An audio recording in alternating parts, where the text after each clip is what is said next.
Bonjour Sarah Gérard. Bonjour. Alors, tu es directrice des Journées photographiques de Bienne. Oui, C'est un événement annuel qui se déroule donc à Bienne et qui donne à voir une vingtaine d'expositions dans différents lieux. oui, exactement. Oui, c'est un festival annuel qui a lieu chaque année en mai.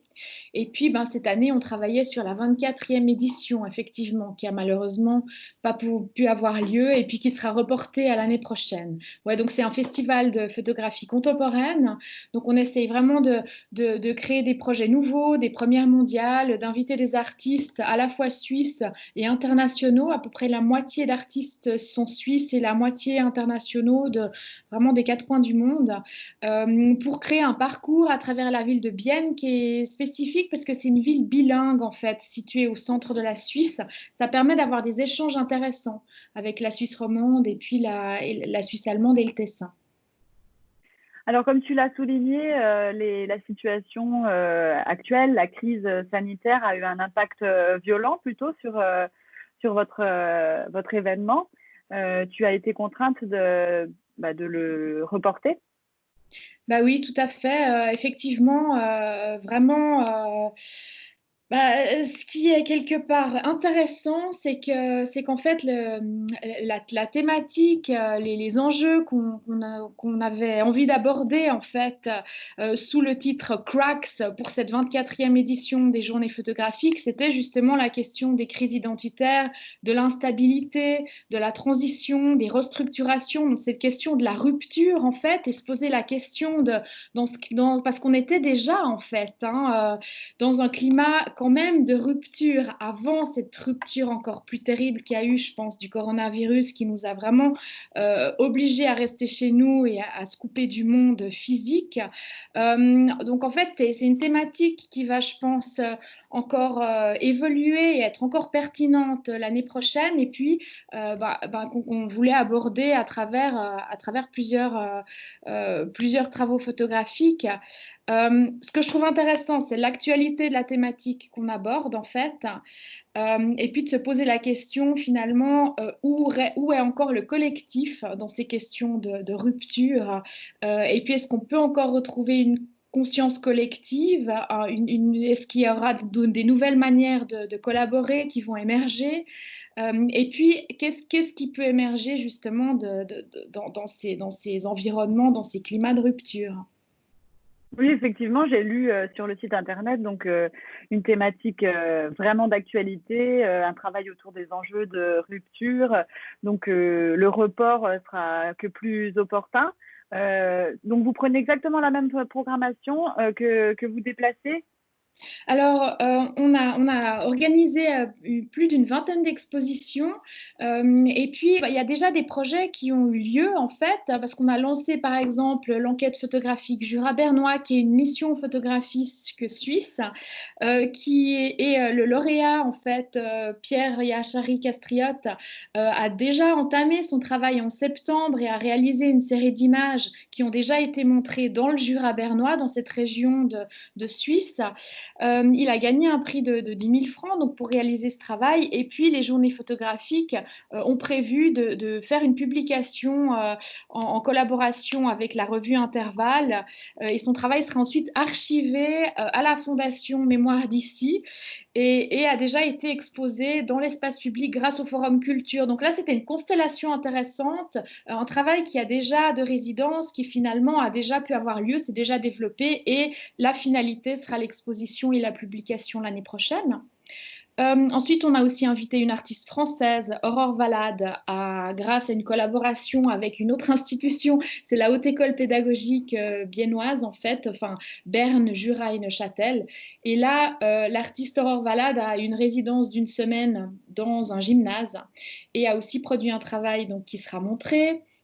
Il y a eu un autre projet qui a été diffusé online. En collaboration cette fois-ci avec le Fonds national de recherche scientifique, un projet qui s'appelle Météo Science Performance et qui lui sera montré dans le cadre du Numeric Games Festival en novembre à Yverdon. Et le dernier qui aura encore une visibilité avant notre festival en mai 2021, c'est le prix Taurus pour les arts visuels qu'on a aussi lancé en collaboration avec la Fondation Taurus et le Photoforum et qui sera montré en janvier au Photoforum, donc cette fois-ci avant le festival. Les autres projets restent tels quels. Il y aura peut-être un projet ou deux qui vont se rajouter du coup pour quand même on est à l'écoute de l'actualité et puis des choses qui vont encore émerger puis qui seraient pertinentes auxquelles il serait pertinent de donner place encore l'année prochaine. Ouais. Oui, donc une année 2020 qui n'a pas été une année zéro finalement, enfin, où il s'est passé des choses.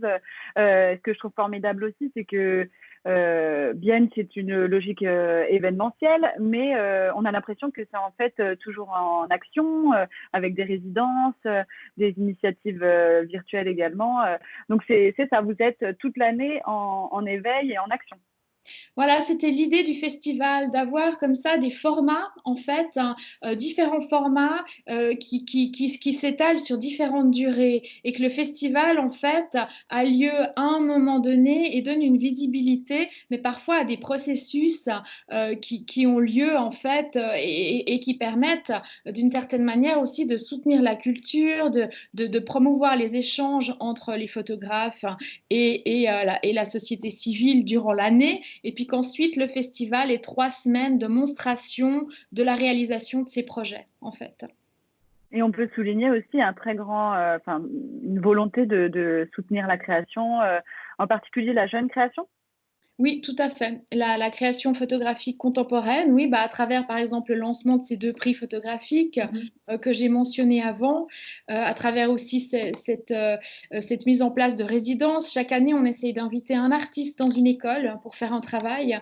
C'est aussi une manière d'être actif et puis de permettre d'inviter les artistes pour un travail sur longue durée. Donc, il y a l'aspect médiation, mais aussi l'aspect mandat, en fait, réel pour un photographe.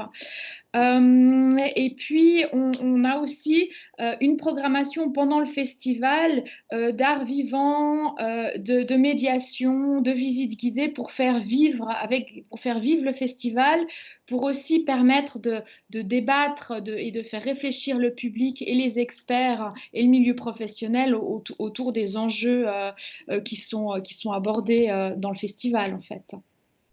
Oui, j'ai noté sur le site et en suivant aussi toutes vos actions qu'il y a une grande, beaucoup d'énergie mise à disposition dans le sens des actions de médiation et du public.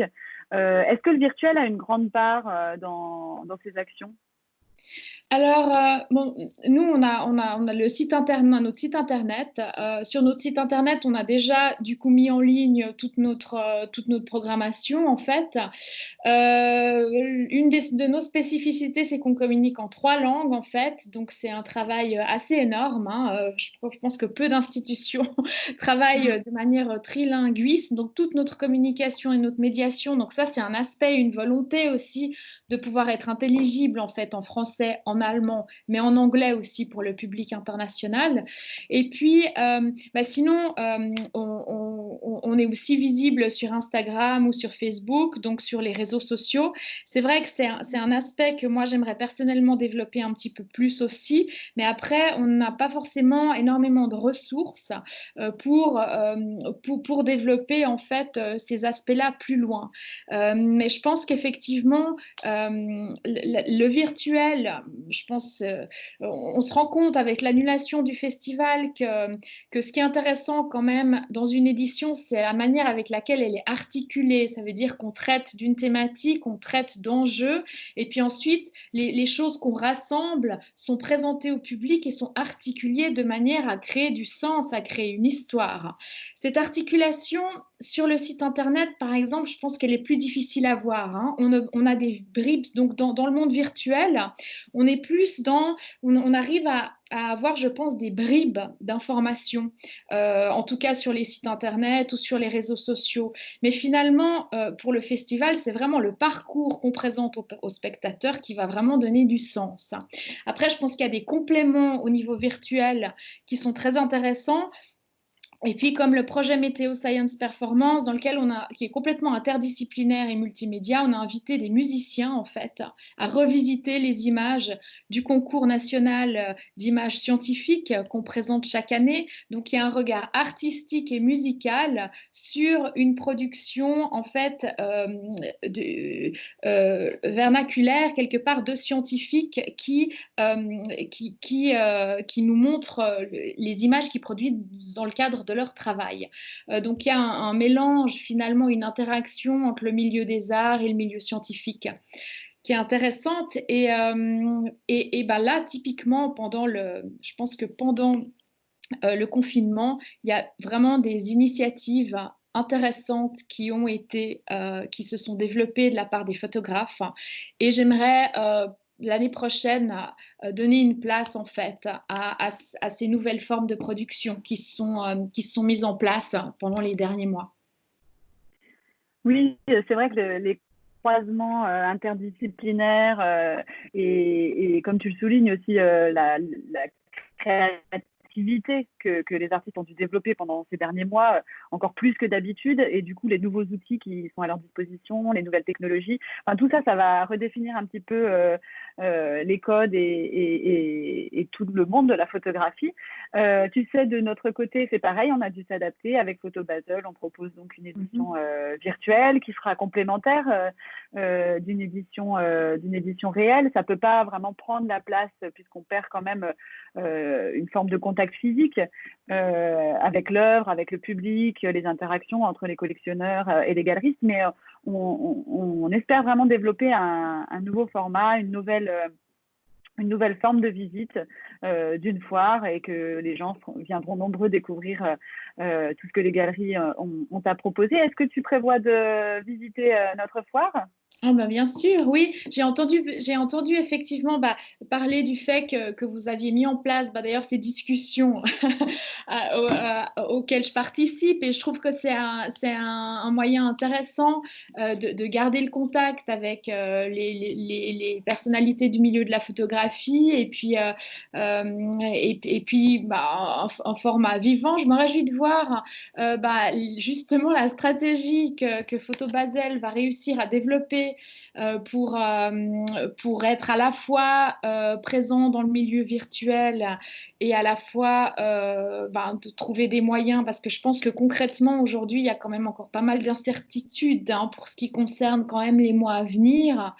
Bien sûr, je fais partie du groupe d'experts quand même de Photo Basel, et je suis de près depuis quelques années l'activité de la foire. Et puis c'est toujours intéressant, je trouve très intéressant de créer des liens justement entre différentes plateformes de visibilité et de promotion de la photographie. Donc en tant que festival, de créer des liens. D'ailleurs, c'est pour ça que j'en avais invité Photo Basel à parcourir l'exposition, les expositions. Normalement, ça on le fera l'année prochaine, mais je pense que les échanges entre foires, festivals, musées, photographes, collectionneurs, les différents acteurs en fait qui font partie du système du monde culturel et de la photographie, et puis de montrer les coulisses aussi de